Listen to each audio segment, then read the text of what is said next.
পরিবহন খাতে সারা দেশে প্রতিদিন প্রায় ১০০ কোটি টাকা চাঁদা আদায়ের অভিযোগ উঠেছে। রাজধানী সহ সারা দেশের প্রায় ৩,০০০ স্পটে বাস, ট্রাক, সিএনজি অটোরিকশা, ব্যাটারি চালিত অটোরিকশা ও টেম্পো বা লেগুনা থেকে তোলা হয় অর্থ। সংশ্লিষ্টদের দাবি, স্বেচ্ছায় কেউ অর্থ দিচ্ছে না, বরং চাঁদা আদায় হচ্ছে ভয়ভীতি দেখিয়ে জোরপূর্বকভাবে।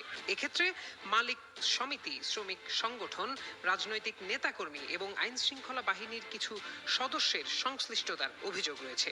সারা দেশ থেকে যুগান্তরের প্রতিনিধিদের পাঠানো তথ্য ও বিভিন্ন নির্ভরযোগ্য সূত্রে এসব জানা গেছে।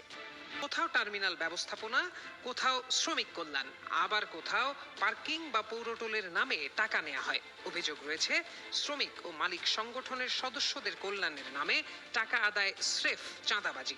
এসব চাঁদার ৯০ ভাগই চালক কন্ডাক্টরদের ইচ্ছার বিরুদ্ধে জোরপূর্বক নেওয়া হয়। নির্ধারিত অর্থ না দিলে গাড়ি আটকে দেওয়া হয়, করা হয় ভাঙচুর বা মারধর।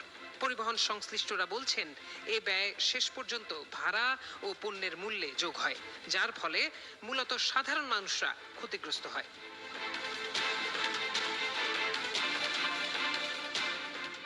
যাত্রী কল্যাণ সমিতির তথ্য অনুযায়ী রাজধানীতে চলাচলকারী বাসগুলো থেকে প্রতিদিন গড়ে ৬৪ লাখ টাকা, সিএনজি থেকে গড়ে ২৭ লাখ টাকা, ব্যাটারি চালিত রিক্সা থেকে ১৫ কোটি টাকা, রাজধানীর বাইরের ব্যাটারি চালিত রিক্সা থেকে ৪০ কোটি টাকা, ট্রাক থেকে ৪০ কোটি টাকা, দূরপাল্লার বাস থেকে ৩ কোটি টাকা এবং টেম্পো বা লেগুনা থেকে প্রতিদিন গড়ে ৬৪ লাখ টাকা চাঁদা আদায় করা হয়।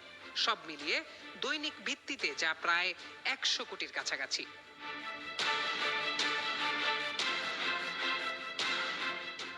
বাংলাদেশ যাত্রী কল্যাণ সমিতির মহাসচিব মোহাম্মদ মোজাম্মেল হক চৌধুরী যুগান্তরকে জানান, সড়ক পরিবহন মালিক সমিতি ও শ্রমিক সংগঠনের নামে বেনামে চাঁদা আদায় করা হচ্ছে। পাশাপাশি হাইওয়ে পুলিশ, ট্রাফিক পুলিশ, থানা পুলিশ এবং গোয়েন্দা সংস্থার সদস্যরাও এসব চাঁদাবাজির সঙ্গে জড়িত। এছাড়া রাজনৈতিক দলের নেতাকর্মীরাও চাঁদা আদায় করে থাকেন বলে জানান তিনি।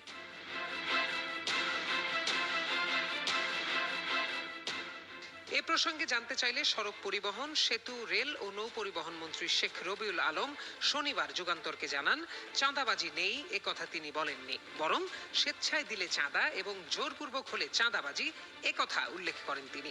চাঁদাবাজিকে সমর্থন করেন না জানিয়ে তিনি বলেন, চাঁদাবাজির বিষয়ে পুলিশ বা স্বরাষ্ট্র মন্ত্রণালয় ব্যবস্থা নেবে, তবে সড়ক পরিবহন, সেতু ও রেলপথ মন্ত্রণালয়ের অধীনে এই ব্যাপারে ব্যবস্থা নেওয়ার সুযোগ নেই।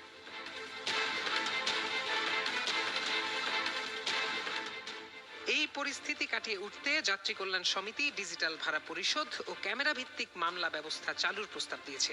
তাদের দাবি, এতে নগদ লেনদেন কমবে এবং নিয়ন্ত্রণে আসবে চাঁদাবাজি।